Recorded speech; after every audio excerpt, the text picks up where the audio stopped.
Tonight, we step into one of the darkest and most emotionally disturbing child abuse cases in modern American crime history, a case that shocked investigators, traumatized an entire community, and continues to generate chilling theories even years later.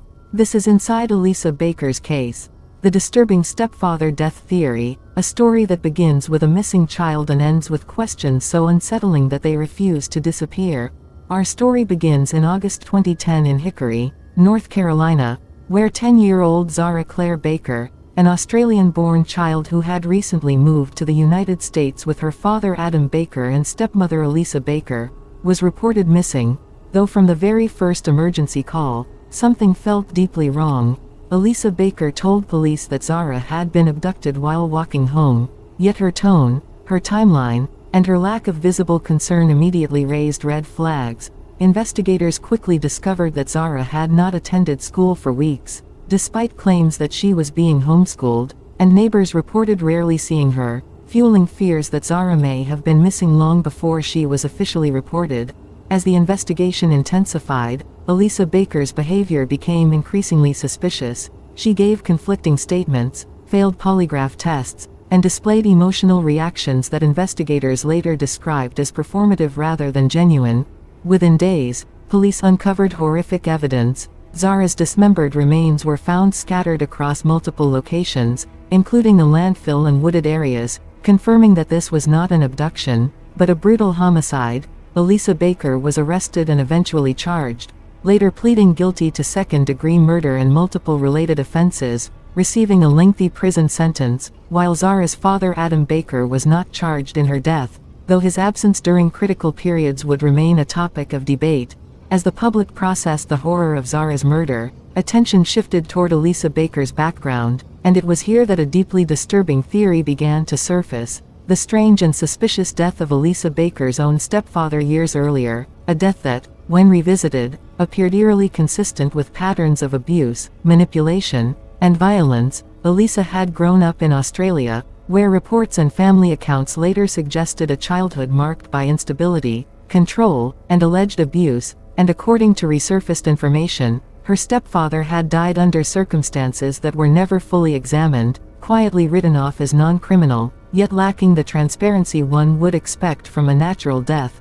Investigators and true crime researchers began questioning whether Elisa had been exposed to extreme dysfunction at a young age, or worse, whether she herself may have played a role in earlier violence that went unnoticed. While no charges were ever filed in connection to her stepfather's death, the similarities between that incident and Zahra's case, secrecy, inconsistent narratives, delayed reporting, and a lack of emotional response, became impossible to ignore for those studying behavioral patterns. Psychologists examining the case suggested that Elisa exhibited traits associated with long-term antisocial behavior, including deception, emotional detachment, and a need for control, traits that may have been shaped or reinforced by earlier traumatic or violent environments. Others argued that the stepfather death theory reflects how unresolved violence can echo through generations, evolving from victimization into perpetration when left unaddressed. Although authorities have never officially reopened the stepfather's case,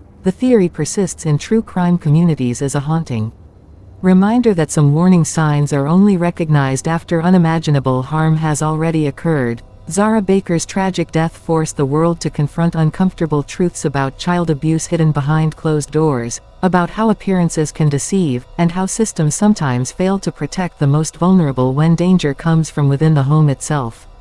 And now, as we step back from the chilling details and reflect on the broader implications of Elisa Baker's case, we are left with an unsettling realization that Zahra Baker was not simply the victim of a single moment of rage, but possibly the final chapter in a much longer, darker story shaped by control, silence, and unexamined violence. The disturbing stepfather death theory may never be legally proven, but it remains symbolically powerful, forcing us to ask whether early warning signs were missed, whether cycles of abuse were ignored, and whether tragedy could have been prevented had those patterns been taken seriously sooner.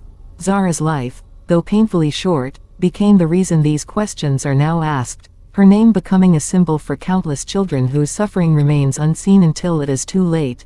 As we bring this story to a close, remember this: True crime is not just about solving mysteries, it is about recognizing patterns, protecting the vulnerable, and refusing to look away when something feels wrong. Thank you for joining me in this deep and difficult exploration of inside Elisa Baker's case.